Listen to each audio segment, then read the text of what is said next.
His next question is, how many Skittles do you think you can fit in your mouth? I am very glad you asked that, Troy. So, I have measured out a bowl of 60 Skittles. And I've also got another package of these that I'll open if somehow miraculously I can fit more than 60 Skittles in my mouth. Why don't I just open it right now? And like I said, I'm a candidate for the Maine State House of Representatives, so of course I'm going to use this as an opportunity to talk about some of the issues I'm running on, and one of them is expanding healthcare coverage.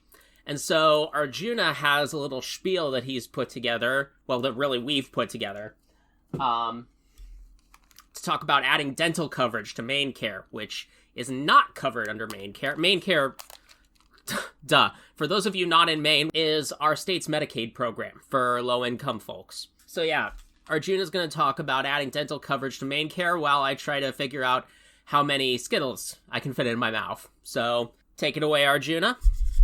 And yeah, listeners, he's giving me the mic. Okay, do you got it there? Yep, it's steady. Yeah, I'm going to bring up a Maine Beacon article that he's going to reference. You got that? Yeah, you can scroll down. Okay. Okay, so Pete had 2 articles from the Maine Beacon that he wanted to summarize here. And the first is about the first of 2 bills that I'm going to talk about that have tried in the recent past to add dental coverage to MaineCare. So the first was LD 1453, and what happened there was it was competing with a whole bunch of other progressive priorities for some of the increased revenue coming in to the state budget. And because Janet Mills, our governor, has decided to keep tax cuts that were put in place by our previous... Do we have to bleep that? I mean, it's not worse than most of what Paul LePage has said, but anyway, our last Republican governor, Paul LePage, for those of you who don't know, was kind of the early alpha build of Donald Trump / Boris Johnson.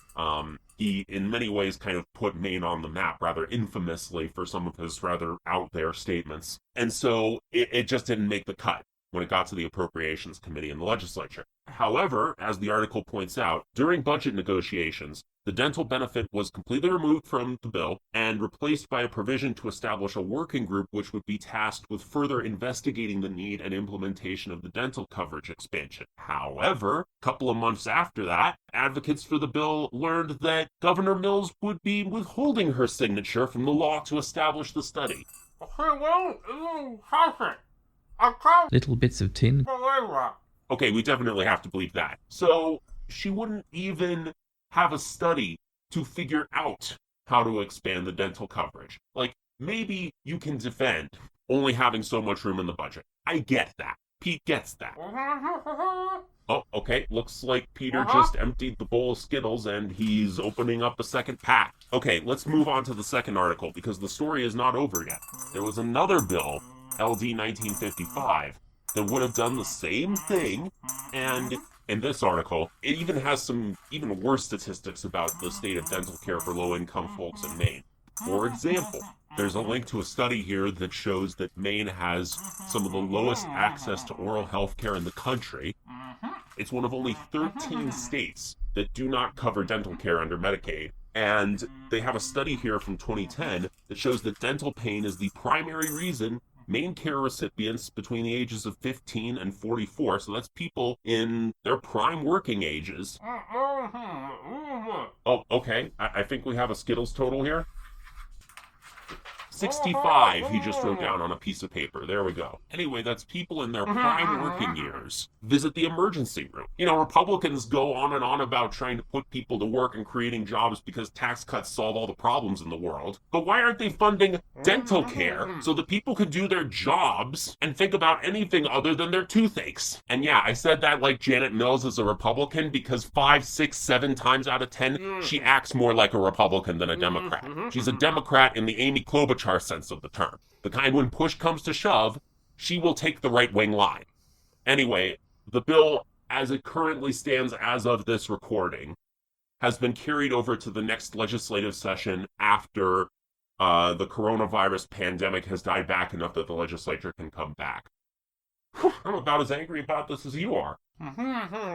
And with this second bill, it points out that there are three main sources of opposition to the bill. The governor, again, the Appropriations Committee, again, and the few legislators who think that we just can't afford it. If you look at the positions that Pete's Republican opponent, if he's the nominee, has taken, he probably does oppose adding dental coverage to MaineCare because he was against the Medicaid expansion when Paul LePage was governor. We can't be totally sure because neither of these bills have come up for a roll call vote in the House or Senate, so he hasn't, publicly taken a position via a vote on it, but sure looks like it. Okay, it looks like Pete's done with the Skittles.